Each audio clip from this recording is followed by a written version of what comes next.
My name's Rita. If you told me that my life would spiral into chaos, I would have laughed it off. At 35, I'm a journalist always chasing down stories, constantly on the move.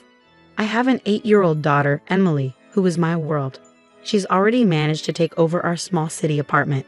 Things were going smoothly until 2 years ago when I was covering the city's new recycling initiative. Sounds dull, right? But then I crossed paths with David. He was the mayor's right-hand man, sharp, quick-witted, and a smooth conversationalist.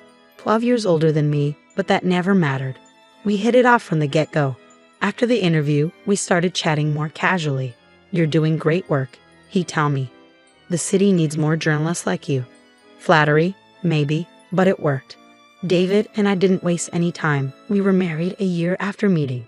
He also had a daughter, Sarah, who was 20 and in college. They weren't exactly close. She had a cold demeanor, especially toward Emily.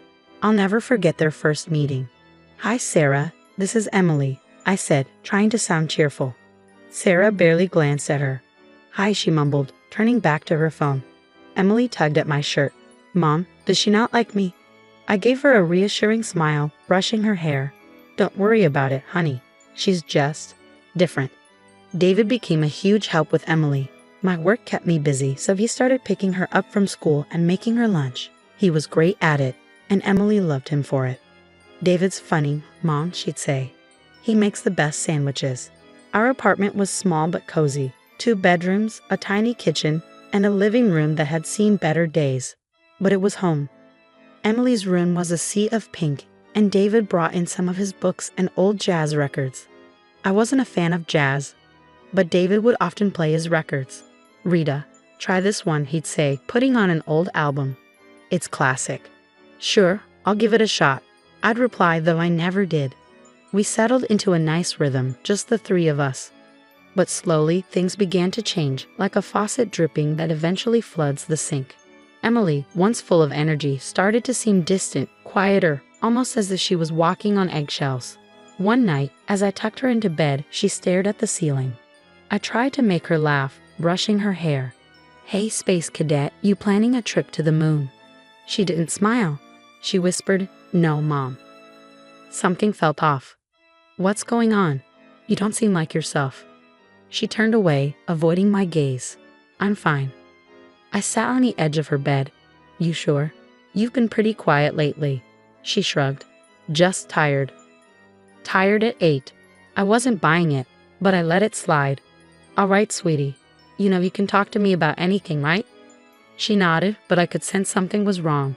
I kissed her forehead, turned off the light, and said, "Good night, my love." As I closed the door, I heard her whisper, "Night, Mom." Downstairs, David was going over some papers. I decided to ask him, "Hey, have you noticed anything odd with Emily lately?" He didn't look up. "Odd? Like what?" "She's been quieter, kind of down." He shrugged, still absorbed in his papers. "Kids get moody, Rita. She's fine." I wasn't convinced, but I didn't push it further. Over the next few days, Emily was more withdrawn than usual, a shadow, just going through the motions. During dinner, I decided to ask her about school.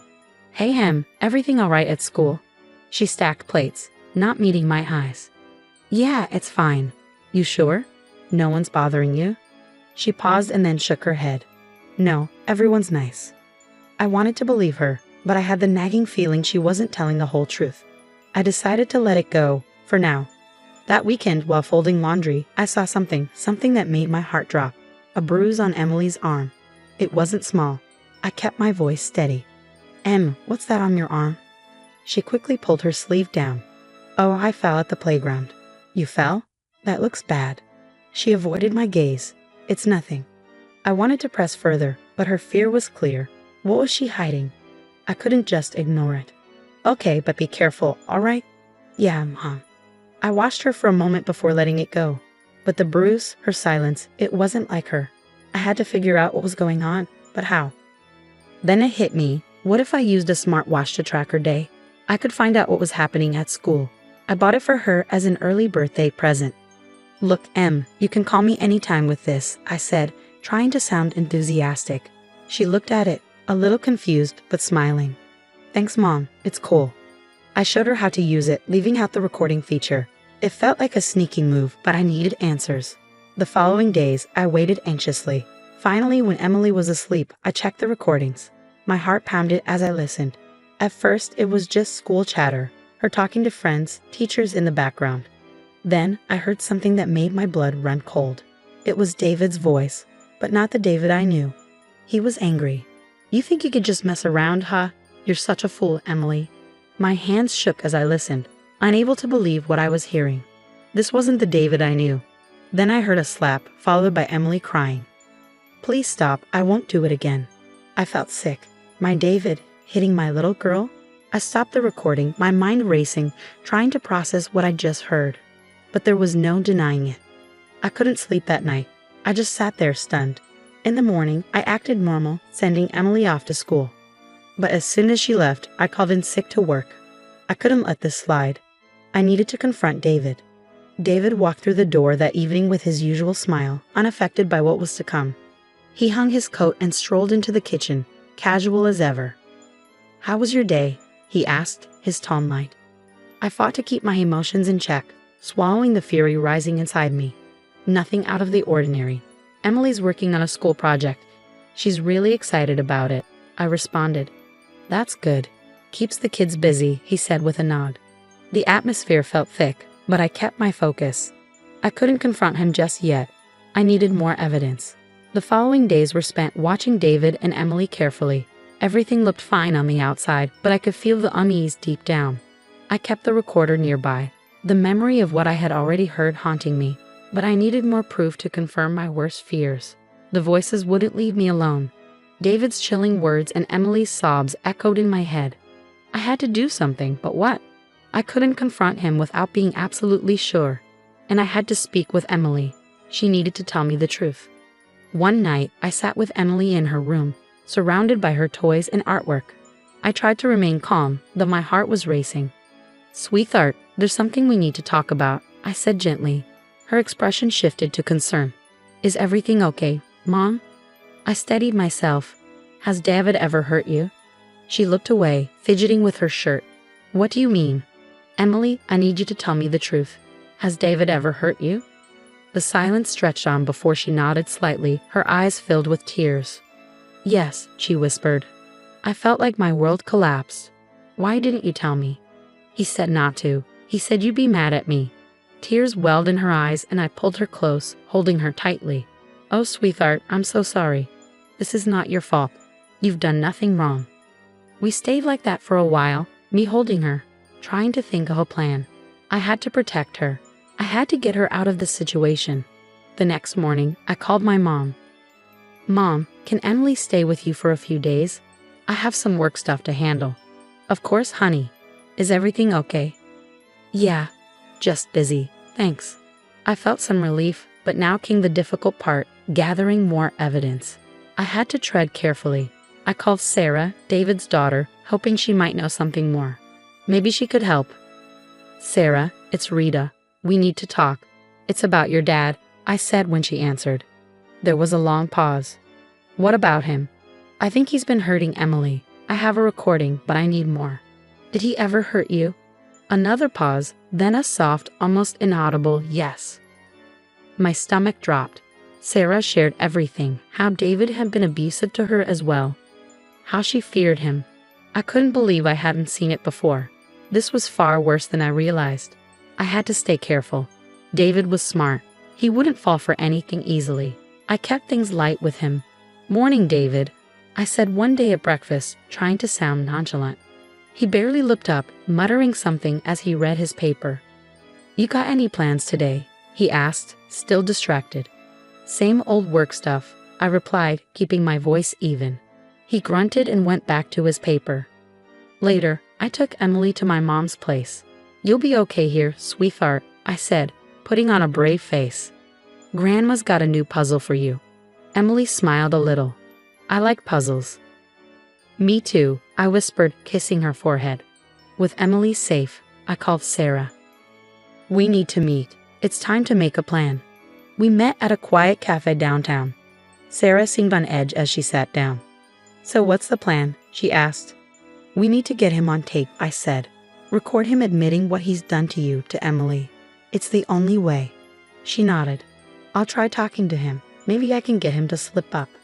It was risky, but it was our best shot. Be careful, I warned. He can't know we're onto him. I will, she said, determination in her eyes. We spent the next hour strategizing. What to say, how to approach him, when to push and when to back off. It felt like we were setting a trap. The days blurred by.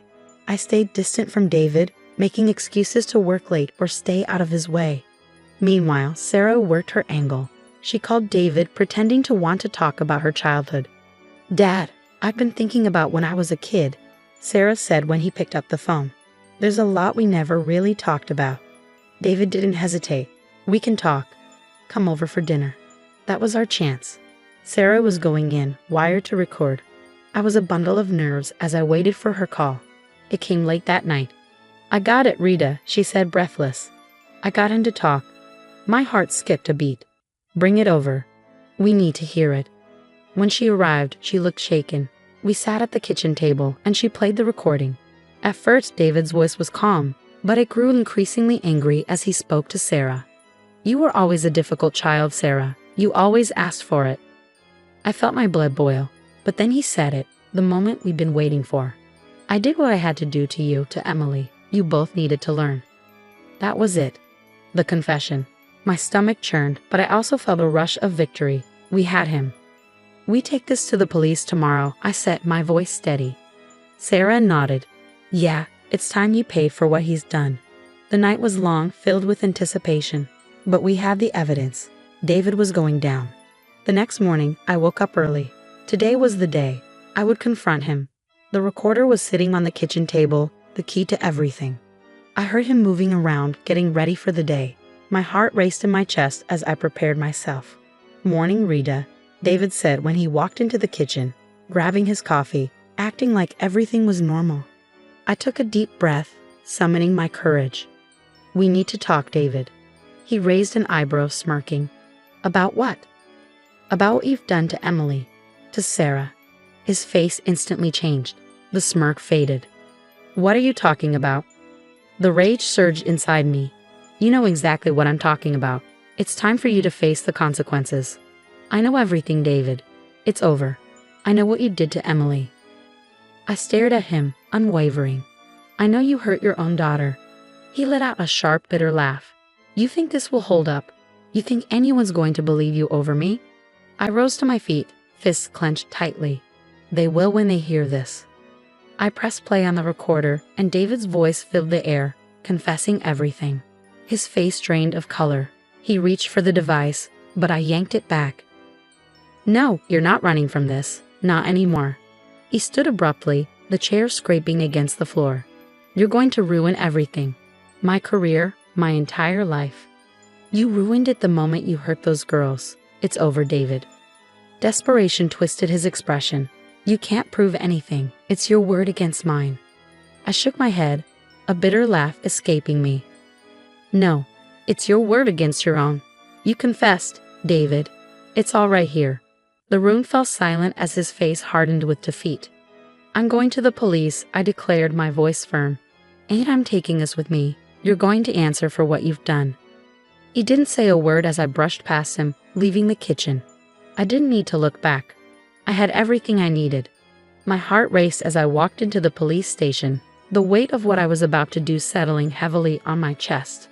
I never imagined I'd be here, but there I was about to turn in the man I once thought I loved. The officer at the desk looked up. How can I assist you, ma'am? I took a deep breath. I need to report a case of domestic abuse. I have proof. I tried to steady my voice, ripping the recorder like it was my lifeline. The officer's demeanor shifted, becoming serious. Understood. Let's go to an interview room. The next few hours were a blur, questions, statements, and the recording playing in the background. David's voice echoed in the room, and it felt surreal, like watching someone else's life unravel. When I left the police station, exhaustion weighed heavily on me, but there was also a sense of relief. The truth was out, and there was no going back now. I called Sarah. It's done. I handed them the recording. There was a pause, then Sarah's voice, steady but emotional, came through.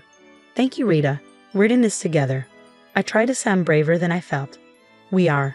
The following weeks were a whirlwind. David was arrested, and the scandal made headlines. The media plastered the shocking allegations about the mayor's assistant everywhere. My life had turned upside down, but I knew I had done the right thing. The legal battle was brutal. David had a skilled lawyer, one who manipulated words and twisted technicalities. But we had the truth on our side. Sarah took the stand, her voice trembling as she recounted her father's abuse. The jury looked horrified and sympathetic as they listened. Then it was my turn. "Miss Stevens, can you explain to the court the recording you made?" the prosecutor asked. I nodded and took a steadying breath. I recorded Mr. Johnson admitting to abusing both my daughter and his own. I wanted to protect my child and expose the truth. David's lawyer tried to rattle me, questioning my motives, insinuating I was acting out of revenge. But I stood tall. This isn't about revenge. It's about protecting my daughter and seeking justice for what he did. The trial dragged on, but the day of the verdict finally arrived. I sat in the courtroom, my hands clenched tightly, waiting for the outcome. "We find the defendant, David Johnson, guilty of child abuse," the foreman announced. It felt as if a heavy burden had been lifted. David was sentenced to prison and ordered to pay restitution. The judge didn't mince words in condemning his actions. As he was led away, a mix of relief, sadness, and anger swirled inside me. But most of all, there was closure. The aftermath was challenging. I had to rebuild my life and help Emily heal. But we were finally free from David's grasp, and that made all the difference. I focused on my work and on being there for Emily. We started therapy together, tackling the emotional scars. It wasn't easy, but we were making progress. We moved into a new house. It was smaller than our old one, but it felt like a fresh start. On the first day we arrived, Emily eagerly explored every room. "I get to pick my room?" she asked, eyes sparkling with excitement. "Of course, sweetheart. Take your pick," I replied, watching her rush from one room to the next. She chose the one with the big window that overlooked the backyard. "I can see the stars from here, Mom." I smiled. "Then it's perfect for you." Unpacking was a challenge, but it felt good, like we were putting our lives back together, step by step. We decided to paint the living room together. I handed Emily a brush. "What do you think? Blue or green?" She dipped the brush in blue. "Blue like the sky on a clear day." "Blue it is," I agreed, and we set to work, turning the room into our own little piece of the sky. One afternoon, while we took a break from painting, there was a knock on the door. It was Sarah, standing there hesitantly. "Hey Rita, can I come in?" I was surprised but glad to see her. "Of course, come in." We sat in the half-painted living room, perched on boxes acting as chairs. "I just wanted to thank you," Sarah said, looking down at her hands, "for everything you did for me and Emily." I reached out and took her hand. "We're family, Sarah. That's what family does." She gave me a small, tentative smile. "I brought something for Emily." She handed Emily a small wrapped package. Emily looked at it. "Is that for me?" Sarah nodded. "Yeah, I thought you might like it." Emily ripped open the package. Inside was a book about stars and planets. Her face lit up. "Wow, thank you, Sarah." Sarah smiled, relieved. "You're welcome." Life was still tough, but moments like that made it all worthwhile. We were building something new, something strong. Emily went back to school and was doing well, making new friends, returning to her old self. As for me, I threw myself into work, uncovering the stories that needed to be told, just like I always did. But now I had a new perspective, a deeper understanding of the struggles people face. Life wasn't perfect, but it was ours. We had our little world, our safe haven, and we had each other. And that was more than enough. It was a new beginning, a chance to heal, to grow, and to love. And we were ready for it. Ready for whatever came our way. Together, we were unstoppable. Thanks for watching. See you again soon, and stay stunned.